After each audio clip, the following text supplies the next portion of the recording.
The ocean does not want us. This is the first truth every deep-sea diver learns. At 4,000 meters, the light of the sun is a forgotten myth.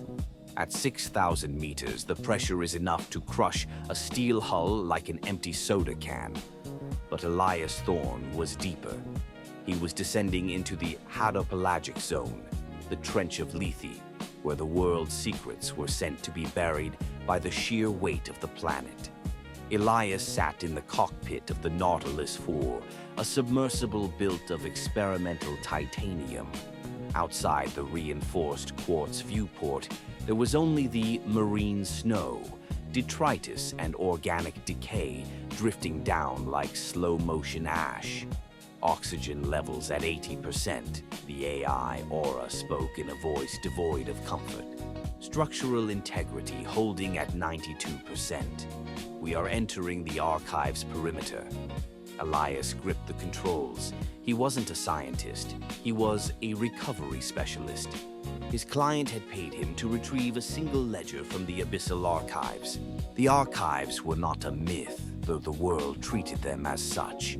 They were a pre-diluvian structure, a library built by a civilization that predated the rising of the seas. It was said they recorded history not in ink, but in vibration, capturing every scream, every treaty, and every lie ever told on the surface. Suddenly, the sonar pinged, a sharp, rhythmic metallic sound. Clang, clang, clang. It wasn't a reflection of his own signal. Something was hitting the hull from the outside. In the pitch black of 7 miles down, Elias turned on the high-intensity floods. The light cut through the gloom, and Elias gasped. He wasn't looking at a building. He was looking at a rib cage. Massive obsidian black pillars arched over a grand entrance carved directly into the trench wall. They looked like the bones of a god. And there, standing on a ledge near the airlock, was a suit. An old copper-riveted diving suit from the 1920s. It was standing perfectly upright. The suit was empty, yet it moved. Its copper arm rose slowly, pointing toward the dark maw of the archive entrance. "Aura," Elias whispered, his heart hammering against his ribs. "Scan that suit. Is there a pilot?" Static hissed through the comms before the AI responded. Biological scans negative. However, the suit is emitting a low-frequency hum. It is a localized memory loop, specialist, a recording of a heart rate that stopped a century ago. Elias swallowed hard. He maneuvered the Nautilus IV toward the docking port. The metal of the sub groaned as it made contact with the ancient stone. This was the point of no return. As the airlock hissed, equalizing the pressure, the smell of ozone and ancient salt flooded the cabin. He stepped out of the sub and onto a floor that felt like glass. It was translucent, and beneath it, silver filaments pulsed like the nervous system of a giant beast. He was inside the world's memory bank, and the silence was deafening. The interior of the archive was a cathedral of lost time. The walls were not made of stone or metal, but of millions of stacked glass cylinders. Each one was filled with a swirling, mercury-like liquid that glowed with a faint, bioluminescent hue. As Elias walked down the central aisle, his boots clicking on the floor, the whispers began. They weren't coming from his ears. They were vibrating through his bones. To his left, a cylinder pulsed with a frantic gold light. As he neared it, he heard the roar of flames. The library, the scrolls are turning to ash. It was the burning of Alexandria. To his right, a deep, mournful violet glow. "The ship is breaking. Tell my wife I stayed at my post." The final moments of a forgotten shipwreck. The archives didn't just store facts. They stored the raw, unedited emotions of history. It was a library of guilt, joy, and terror, kept under the crushing weight of the Atlantic to ensure it would never be disturbed. Elias reached the center of the first chamber, a grand rotunda where the ceiling vanished into a swirling mist of silver vapor. In the center sat a pedestal, but it wasn't the ledger he was looking for. Instead, there was a holographic projection of a map of the world, but the continents were wrong. They were shifting, sinking, and rising in a cycle that spanned millions of years. "Aura," Elias whispered into his comms. "Are you seeing this?" There was no answer. He looked back at the airlock. The door to his submersible was gone. In its place was a solid wall of obsidian. The suspense tightened like a wire around his throat. He was trapped in the deepest tomb on Earth, surrounded by the ghosts of 1,000 civilizations. From the shadows of the rotunda, a figure began to emerge. It didn't walk. It drifted, its form flickering like a dying candle. It wore the tattered remnants of a naval uniform, but its face was a blurred smudge of features. "You are late, Specialist Thorne." The voice didn't come from a person. It came from the very air. The figure stopped a few feet from Elias. "I am the librarian," it said, "or what is left of the last one. You come for the ledger of the year zero, do you not? The record of the day the sun went dark?" Elias drew his flare gun, his hands shaking. "My employers, they need that ledger.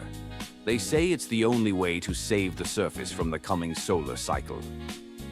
The librarian laughed, a sound like dry parchment tearing. "The sun didn't go dark because of a cycle, Elias. It went dark because it was turned off. And your employers aren't looking to prevent a catastrophe. They are looking for the switch. They want the power to dictate when the world ends." The librarian gestured to a massive cylinder at the far end of the hall. It was glowing with a violent, pulsing red light. The ledger was inside, suspended in a liquid that looked like blood. "The Abyssal Archives do not just store history," the librarian whispered, stepping closer. "They tether it.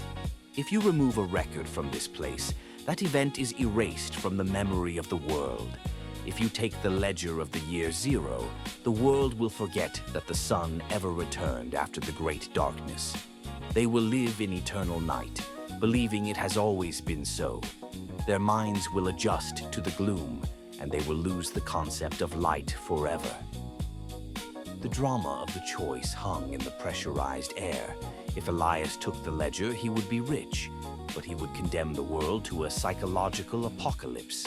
If he stayed, he would drown in the silence of the deep as his oxygen ran out.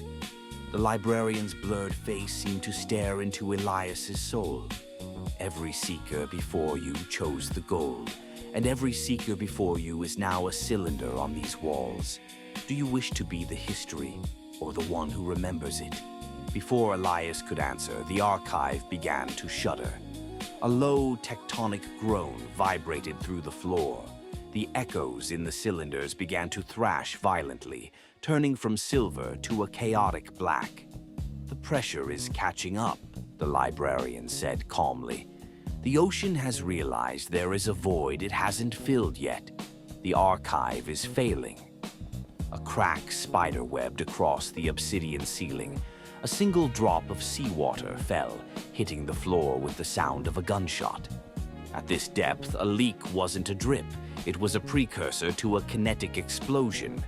The water would enter at such velocity it would cut through steel like a laser. Elias looked at the red cylinder, then at the wall where his sub used to be. The survival instinct took over. He didn't want the gold. He wanted the sky. He wanted the warmth of a sun he finally understood was a gift, not a right. He turned to run, but the hallway was stretching, becoming an infinite corridor of glass. "You cannot leave," the librarian bellowed, his voice now a roar of 1,000 crashing waves. "Knowledge is a weight. You will sink with us." The glass cylinders began to shatter one by one. As they broke, the echoes were released. Elias was hit by a physical wave of sound. The screams of the plague-stricken, the cheers of fallen empires, the first words of a child. It was a psychic hurricane. He fell to his knees, clutching his head as the history of humanity poured into his mind. He saw the rise and fall of Atlantis. He saw the secrets of the pyramids. He saw the faces of every person who had ever been forgotten by time. The pressure in the room was rising as the sea began to spray through the ceiling cracks in fine, deadly mists. He had to break the cycle. He grabbed a heavy bronze scanning tool from a nearby desk and threw it at the main control crystal. The world exploded in a flash of blinding white light and freezing salt water. The impact of the water was like being hit by a freight train. Elias was thrown backward, his lungs burning as the freezing brine filled the chamber. The darkness returned, absolute and crushing. He felt his suit being squeezed, the alarms in his helmet screaming in a high-pitched wail. Through the chaos, he saw a flicker of light, the emergency strobes of the Nautilus IV. The sub hadn't disappeared. The archive had just been hiding it. He swam toward it, his movements sluggish in the heavy water. Behind him, the archive was imploding. The massive obsidian pillars were snapping like toothpicks. The librarian was gone, replaced by a swirling vortex of silver liquid and black seawater. Elias reached the hatch, his fingers fumbling with the manual override. He pulled himself inside just as the primary rotunda collapsed into a singular point of gravity. The archive was being erased from the physical world, and it was trying to take him with it. "Emergency blow!" Elias screamed, hitting the ballast release. The Nautilus IV bucked like a wild animal as the compressed air forced the water out. The sub began to rise, but it was a violent, uncontrolled ascent. Red lights flashed across the console. "Structural failure imminent," Aura's voice crackled, distorted by the magnetic interference of the collapsing archive. "Multiple hull breaches detected. Decompression in T-minus 60 seconds. Elias watched the depth gauge. 7,000 meters. 6,000. 5,000. The pressure change was making his vision blur. He saw shapes in the water outside, ghostly images of the cylinders he had broken.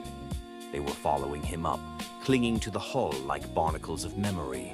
He realized then that he hadn't escaped the archives. He had breached them. He was carrying the leaked history of the world to the surface, and the weight was almost enough to drag the sub back down into the abyss. The sub breached the surface with a violent crash, tossing Elias against the bulkhead. He lay there for a long time, listening to the sound of the waves hitting the hull. It was a sound he had never appreciated before, the sound of the living world. He crawled to the hatch and forced it open. The night air was cold and sweet. Above him, the stars were brilliant, unconcerned with the secrets buried beneath them. He pulled his satellite phone from his vest and dialed the emergency frequency for his employers. "This is Thorne," he gasped. "The archive is gone. Total structural collapse. I have nothing. The ledger was destroyed." There was a long silence on the other end of the line. Finally, a voice came through, a voice that was cold, professional, and entirely unfamiliar. "Specialist Thorne, this is the curate's office. We have no record of an archive mission. You were sent to survey the coral reefs. Why are you at these coordinates?" Elias stared at the phone. "What do you mean? The ledger of year 0? The solar cycle? You paid me millions." "Sir," the voice replied, "there is no such thing as a year 0 ledger. Our records show you've been floating at the surface for 48 hours. You may be suffering from nitrogen narcosis. Stay where you are. A recovery vessel is being dispatched to your location." Elias dropped the phone into the water. He looked at the sonar display in the cockpit. The Lethe Trench was gone. Where there had been a 7-mile drop, the screen now showed a flat, featureless seabed at a depth of only 50 meters. The librarian had been right. By breaking the seal, the archive had erased itself from history. It had never existed. The pillars, the cylinders, the ghosts, all gone. Even the memory of the mission had been wiped from everyone's mind but his own. He was the only witness to a history that no longer had a place to live. He sat on the deck of the Nautilus 4 as the sun began to rise. It was a beautiful, terrifying orange. For the first time, Elias understood what it meant to really see the light. But as he watched the horizon, he heard something. A faint hum. It was coming from his own chest. He closed his eyes and saw a flash of silver liquid. He remembered the burning of Alexandria. He remembered the cries of the Titanic. He remembered the great darkness of Year Zero. The archives hadn't been destroyed. They had just changed their medium. They were no longer stored in glass cylinders in the deep. They were stored in him. He was the ledger. He was the memory. As the recovery ship appeared on the horizon, Elias realized his life was over. He could never go back to being a simple diver. He carried the weight of every lie, every truth, and every dream the world had ever forgotten. He was the Abyssal Archive now, and the silence of the deep would follow him forever. Years later, they would say Aris Thorne went mad. He spent his days in a small house by the sea, talking to the waves, scribbling thousands of pages of history that didn't match any textbook. He wrote of cities made of gold that sank in a day, of kings who ruled before the moon was formed, and of a sun that had been turned off and on again. People laughed at his Abyssal Archives, calling them the ramblings of a man who spent too much time in the dark. But sometimes, on very quiet nights when the pressure of the atmosphere feels heavy, people hear things in the waves. They hear a faint, rhythmic metallic sound, clang, clang, clang. And for a brief second, they feel a pang of guilt or a spark of memory for something they never lived through. The ocean never truly lets go of a secret. It just waits for someone new to dive deep enough to hear it. The archives are still there, waiting for the next seeker to become the weight. Aris Thorne sat on the shoreline, his fingers tracing patterns in the wet sand that looked suspiciously like the runes from the obsidian pillars. The locals avoided him, but the children would sometimes sit at a distance, listening to him hum melodies that sounded like the crushing depths of the hadopelagic zone. He knew that his time was short. The human mind was not built to hold the pressure of 10,000 years of unedited history. His eyes had turned a strange, silver-gray color, reflecting the light of the echoes he still carried inside. Every time he slept, he was back in the rotunda, watching the librarian flicker in the dark. He realized that the archive hadn't just chosen him to be its witness. It had chosen him to be its shield. As long as he remembered, the events stayed buried. But if he spoke the truths aloud, he risked bringing those ancient terrors back into the world. The burden was physical. Elias felt a constant pressure in his chest, as if he were still 7 miles down. He stopped eating, stopped sleeping, consumed only by the need to transcribe the vibrations. He filled his walls with the voices of the lost. He knew the names of every person who died in the great flood of the pre-Sumerian era. He knew the location of every gold coin ever dropped into the sea. But he also knew the things that should never be known, the true origin of the stars and the reason the deep ocean is so cold. He began to understand why the librarian's face was blurred. When you carry that much history, you lose your own identity. You are no longer a person. You are a vessel. You are a collection of echoes, a walking museum of ghosts.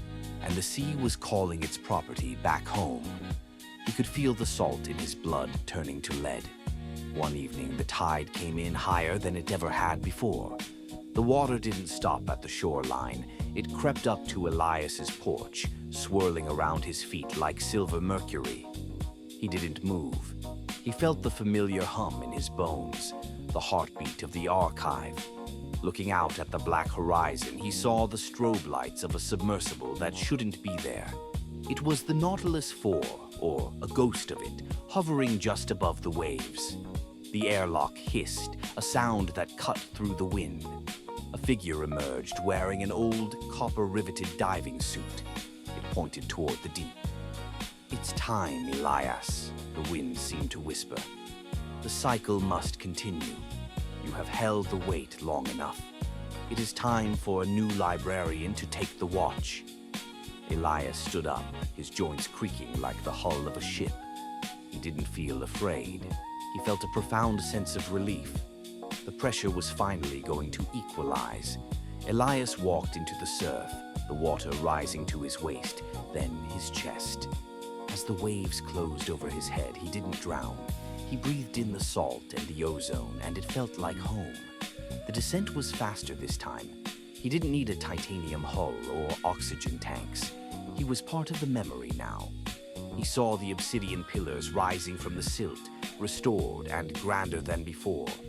The archive had rebuilt itself, stronger and deeper than the last iteration. He reached the grand entrance and saw the pedestal waiting for him. But there was no ledger. There was only a seat carved from the same black stone as the pillars. He sat down, and as he did, his face began to blur. His naval uniform from a life long ago began to materialize. He felt the silver liquid of the echoes flow out of his mind and back into the glass cylinders. The archives were full once again. The silence returned to the Lethe Trench, a silence so heavy it could crush light. Elias, the librarian, looked at the monitor. Far above, on the surface of the world, a new submersible was beginning its descent. He saw the flicker of its lights through the marine snow. He saw the pilot, a young woman with eyes full of greed and curiosity, looking for a treasure she would never find. He rose from his seat and walked toward the airlock ledge. He stood perfectly upright, his copper-riveted suit swaying slightly in the current. As the new sub approached, he raised his arm and pointed toward the archway. A silent invitation to the next soul brave enough to carry the weight of the world. The Abyssal Archives do not just store history, they wait for it. And in the Hadopelagic dark, time is the only thing they have plenty of. The end is just the beginning of the next record.